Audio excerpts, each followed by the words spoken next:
Ladies and gentlemen, the guy at the end of the bar proudly presents the Dantanna's Late Shift. Brought to you by attorney Ray Giudice. And now the two men to take you to new heights in sports conversation, Nick Cellini and Matt Chernoff. And welcome to another stellar edition of the Dantanna's Late Shift. We'll talk some draft with Billy Devaney, friend of the show, in just a few minutes. And you see some letters up here. We're going to give our draft grades because it's quite an original I never concept. got these in school, ever. I more got grades like this. That's why I'm here. I think you got more like this. I got a minus. It wasn't even worth it, the F. Anyway, let's talk about some breaking news. Jason Collins, the cover subject of this week's Sports Illustrated, becomes the first athlete in a team sport, an American team sport, to come out as a homosexual. And is it a big deal? Matt, some are saying it's not, but he's the first. He is the first. A couple of thoughts, though, Nick, and I'm not sure about a couple of these things. I'm not sure how much the general public cares about the story in relationship to the media, because we always think the first is going to garner a ton of attention. I'm not sure if he's going to play again, not because he's gay, but because he's going to be 35 years old and he's at the end of the bench kind of a guy. And I don't know if a team's going to want to bring Collins in knowing the media storm that's going to surround him. And I'm not sure this is going to open the floodgates for the next gay athlete or the gay athletes to follow. I am sure about one thing. I do not want to hear how this is in any way similar to Jackie Robinson. Night and day from what Jackie Robinson did, went through, and had to go through. No disrespect to Jason Collins, it's not the same. Now, as far as other sports are concerned, a guy like Hines Ward has already said the NFL will not be ready to accept an openly gay player. So has Pandora's box to a certain extent been opened up? Probably not. I want to see if Jason Collins plays. That'll be the other part of this story. If he's picked up and a team is willing, like I said, every time they go on the road or every time that they're in a new city or there's a new part of this story, to have him answer these questions, we'll know a lot more about the next part of the story. All right, on to the NFL draft we go, and Thomas Dimitroff does it again. He's been the GM of the Falcons for 6 years, and every year he has made a draft day trade. This year, no exception, moving up to take Marcus Trufant at number 22 overall, and we'll talk about some of the teams around the Southeast as defense and offensive linemen are kind of the themes early on in this draft. It was not a draft for specialty skill position guys. It was about the line of scrimmage. You see E.J. Manuel, the only quarterback to go in round number 1. You mentioned the Falcons with Desmond Trufant. Their first-round pick, Kenny Vaccaro, going to the Saints. Chance Warmack. It was all about the line of scrimmage in round number 1. Now, because we're original here at the Late Shift, and I've told you this before, we have a budget. We can spend hundreds of thousands of dollars. We are going to grade. We are going to grade drafts. We'll take a look at the Falcons. We'll start out there and offer our grades. As Nick told you, Desmond Trufant was the first-round pick as they traded from 30 to 22. Then they take Robert Alford in second round, who could be a kick returner and also help in the nickel, the corner. Then they take a couple of defensive ends, a projected tight end. Later on, they get some safety help at the end of the draft. Mr. Cellini, grade, please. I like the two corners at the top of the draft, but the bottom line is you still have some holes at the linebacking position, and so I have to give them a B-. I have no problem with that. I will agree with that. I have no issue with that. I think that's about right. You still didn't fix the defensive ends, but again, you didn't have the opportunity when you traded away the third-round pick to add some more depth there. All right, how about the Dolphins? Speaking of trades, who made a trade? They bring in Deion Jordan at the top of the draft. You see what they did there. Jamar Taylor, the corner, who I like a lot. Dallas Thomas out of Tennessee. They had another corner late. Jelani Jenkins as well. Not a bad job. I'm going to give them kind of the middle-of-the-road grade only because I'm not as in love with Deion Jordan as everyone else. I think he's kind of a tweener with what he's going to do. I think it was a big ransom to give up to move up that high. I love what the Dolphins have done in the offseason through free agency. I have some questions about jumping up that high for a pass rusher that's still got to grow into his body. Yeah, he's got to gain about 30 pounds. I agree with you. I'll give him a C as well. Let's talk about what Jacksonville was able to do. They go with the safe choice at number 2. They take Luke Joeckel. I love the defensive backs they take in rounds 2 and 3. And then you've got two guys that are kind of the same in Ace Sanders and Denard Robinson. But, again, Luke Joeckel is going to be your left tackle for the next 10 to 12 years. You still haven't really addressed the quarterback issue, and that could be a problem somewhere down the line. But because you took 3 safe picks at the top, I'm going to give you a B. I disagree. I'm going to go C, and I'll tell you why. They didn't address the quarterback. I'm not sold on Blaine Gabbert. I know it's not Blaine's fault. He hasn't had an O-line. Joko will help there in weapons, and they get the 2 receivers. I have to find out if Blaine can play. Iowa in the second round would have taken a quarterback, some healthy competition, whether it was Geno Smith, one of these other quarterbacks. They didn't do Got that. a pretty good receiver, though, by the name of Cecil Shorts III. You know where he went to school? Where? Mount Union. I've heard of that place. He is Somebody a Purple Raider. Yeah. And that's about all Cecil Shorts and myself have in common. Let's talk about the Tampa Bay Buccaneers. Of course, they don't have a first-round draft choice because of the Darrelle Revis trade. Jonathan Banks out of Mississippi State, some knee issues, but if his knee is healthy, I think is going to be a starter in this league.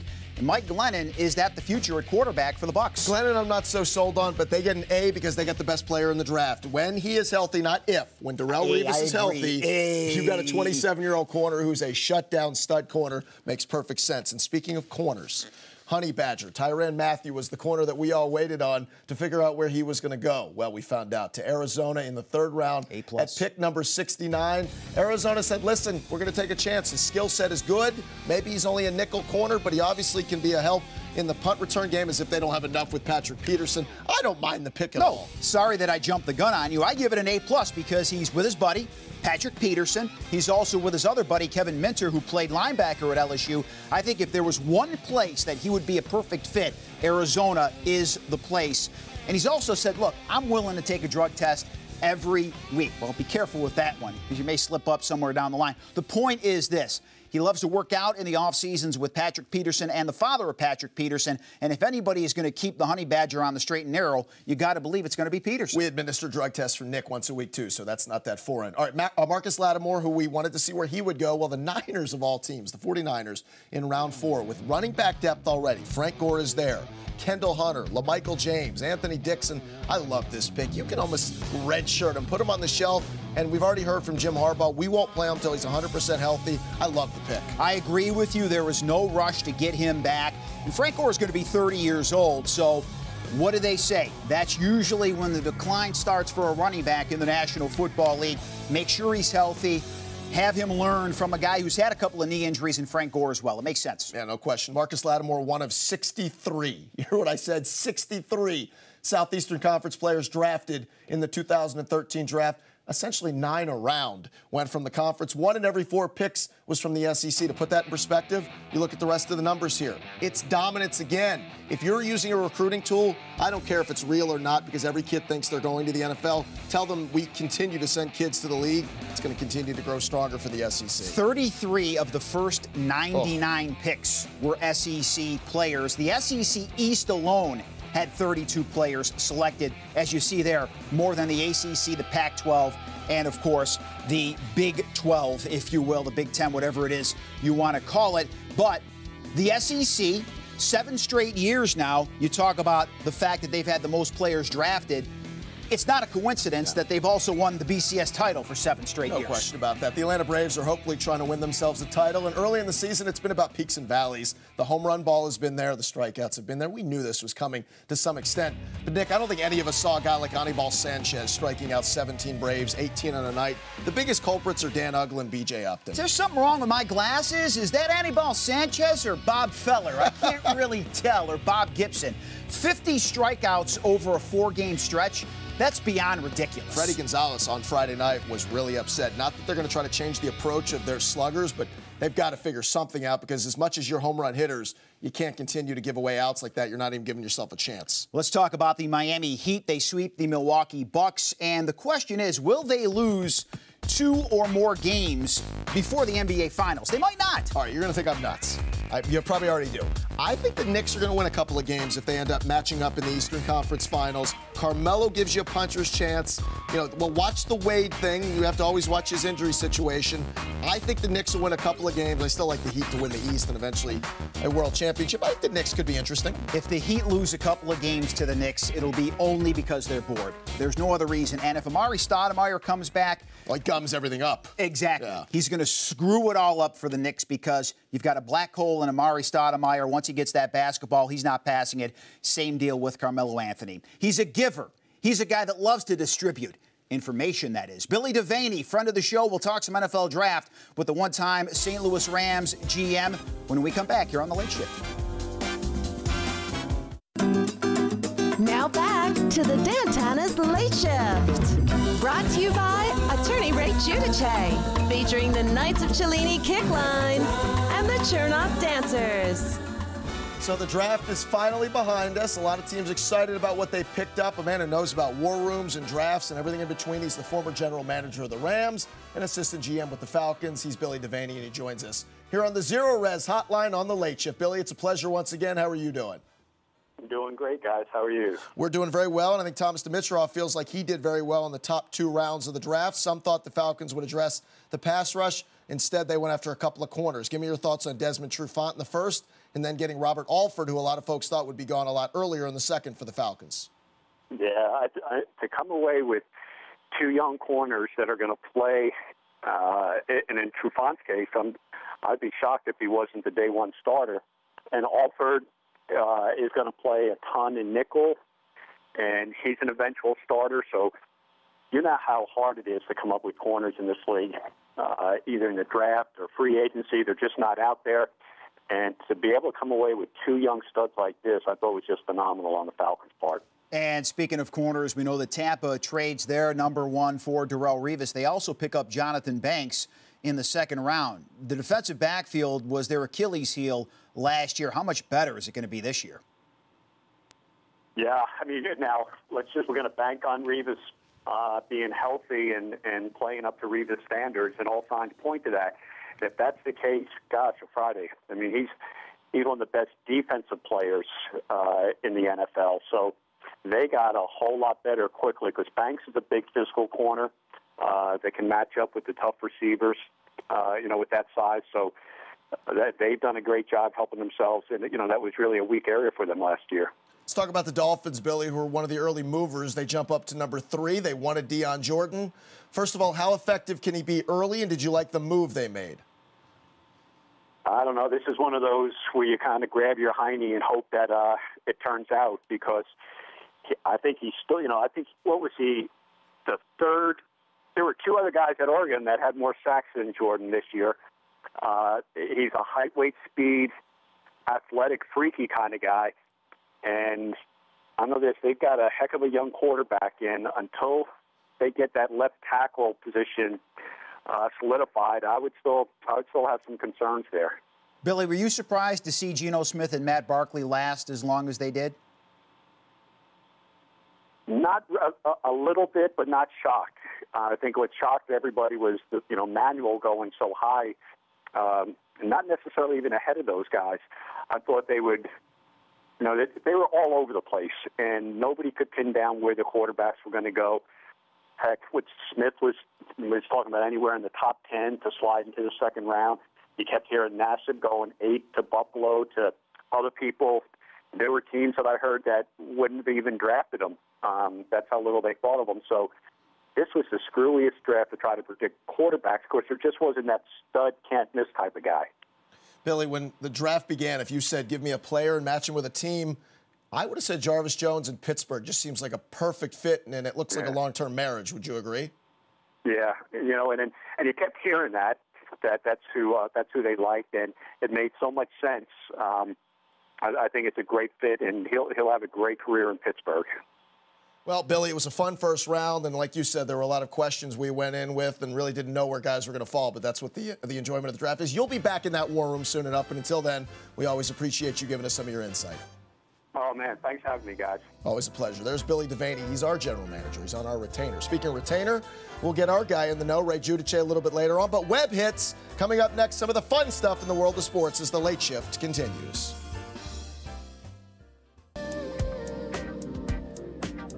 The late night groove here on the Dantanna's Late Shift leads us in to our mess of the week. Egads. It's a mess. Does he? I didn't even see the tattoo. And the tattoo's got nothing to do with it. Rick Pitino promised his team he would get a tattoo if they won the national title. He got the tattoo. Now, those aren't tattoos. Those are molds of some sort. Can Zero Res clean that up? Zero Res, if they can clean it up, I will tell you this, they should come into your house immediately. That's the Zero Res mess of the week. And by the way, if you need Zero Res, this is where you need to go. And that's the Late Shift special offer. $129 gets you 3 rooms and a free hallway. Check them out at ZeroResAtlanta.com. Call them today, 770-242-1313. Zero Res, spell it backwards, forwards. Simply put, it's the right way to They clean. do hallways, bedrooms, and moles. You can reach us online as well at the Twitter and the Facebook if you want to reach out and give us some feedback on the show. Clean the backs of old Italians. All right, let's go to our web hits and the draft. The NFL draft is going to be the theme, and we start with Thursday night. We talked to Billy Devaney earlier about Geno Smith. He thought he was going to go in the first round. He packed only one suit. Yeah. And, well, he was a man on an island after round one. There you see a dejected Geno Smith in the green room. And he told Susie Colbert from ESPN, I'm not coming back on Friday. He made the better decision, whether it was his agent or somebody telling him to go back. And he did. He put a nice sweater tie combo together here. Here. His mommy picked it out for him. But this is why, and ESPN loves this, and this is why the league has to be more careful with who they invite, although, again, they love the drama of seeing somebody like Geno right there suffering. It's the kind of world we live in where guys like Cellini's, jerks like this, they kind of, for some reason, have some sick fascination watching a guy struggle. I do enjoy the misfortune of others. Frank Caliendo enjoys imitating everybody and anybody. He's really good at what he does, but I think this is probably his best work. This is Frank Caliendo as Mel Kiper Jr. Yeah, she does some certain things. Todd. Nothing like a hot cup of coffee. Oh, Todd, I have to disagree with Todd. I take a look at a standard cup of hot Joe and compare it to the dynamic, hard-hitting, electric, cold beverage like an iced mocha frappuccino. Any other areas of expertise that we should know about? As a matter of fact, yes. So let's take a look at the big board. Teleporting, Mel? What is that? Todd, number 4, teleportation. How's that? Huh? This is impossible. Apparently not. Can you guys agree on anything? Not a chance. If you weren't paying attention and you were just listening to that, you would have thought that was Mel Kiper Jr. Perfect. That was spot on. Absolutely. I mean, he nailed it. Yeah, absolutely. Better than his Madden, I think. Also, a lot of people gather, as we saw, at Radio City Music Hall for the NFL Draft. They call themselves Draftniks. They call themselves NFL fans. Well, a website called Football Nation made idiots out of them all.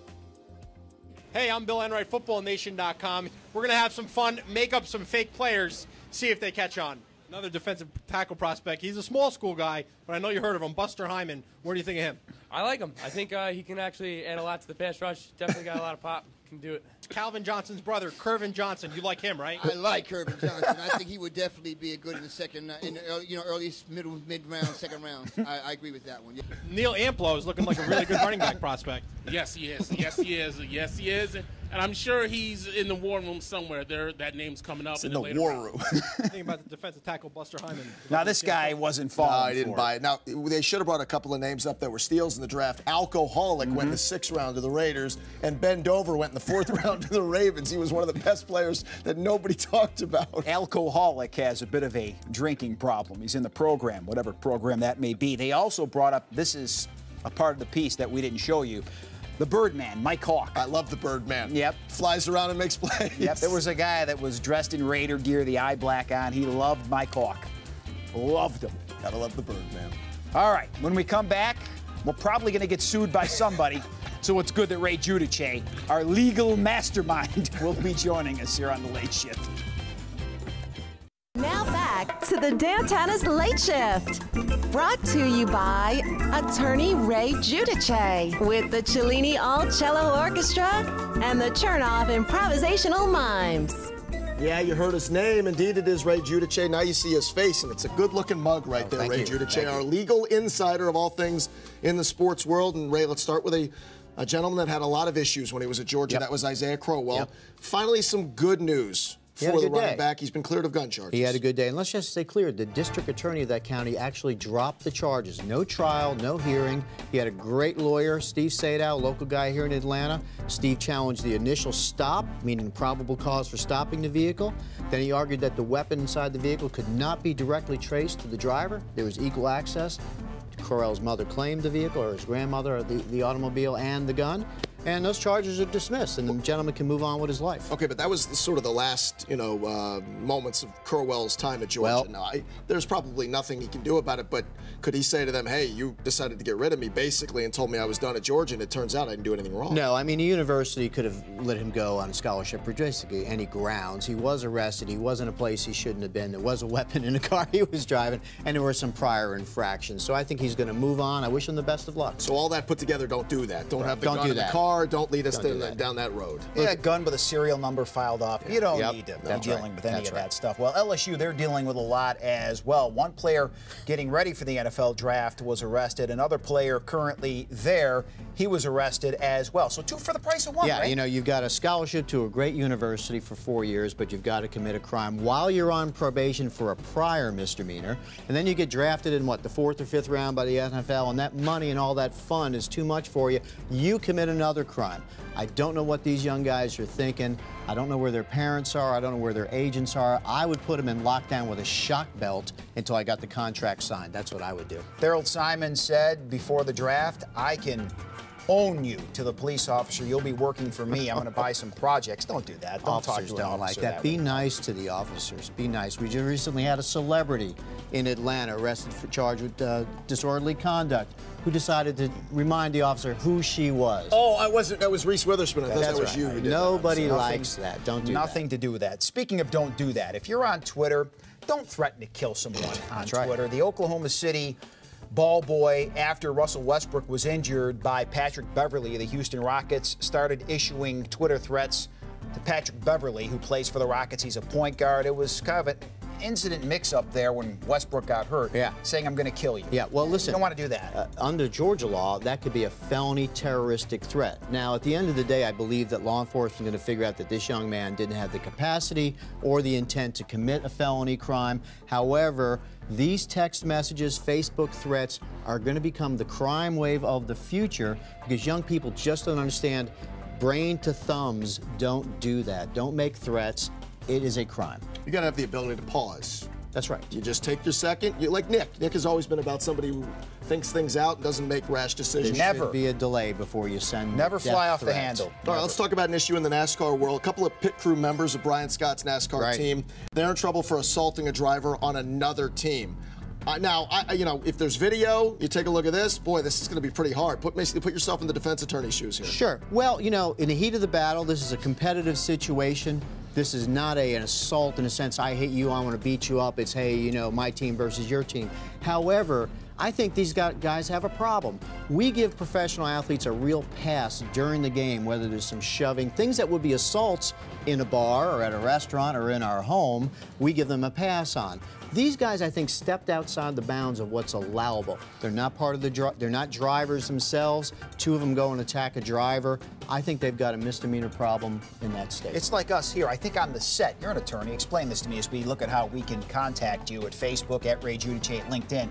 If I were to beat up Matt on the set, it would be okay. Yeah, that's fine. We're on television. That's okay. Well, you're part of the heat of the battle. I'm lawyered up. I hope you are as well. I'm just telling you right now. Giudice would take you for everything. It's okay. That jacket and those pants are mine. You'd be pantsless next week. It's okay. We're on the set. It's okay. You got to pass. See what you've done? You convinced them. What if I'm in a car and I hit somebody else and attack him? And I say, I know Ray Giudice. He's Italian. You get the first That's always the safe way to go. All right, Ray. Good stuff. Thank you, guys. Always. Thank you, my friend. Want to thank Billy Devaney, former general manager of the Rams and assistant with the Falcons, for talking NFL draft with us. For Nick, I'm Matt. We will do it all again next week here on the Dantanna's Late Shift. Good night now. Come here, I'll throw you a crack.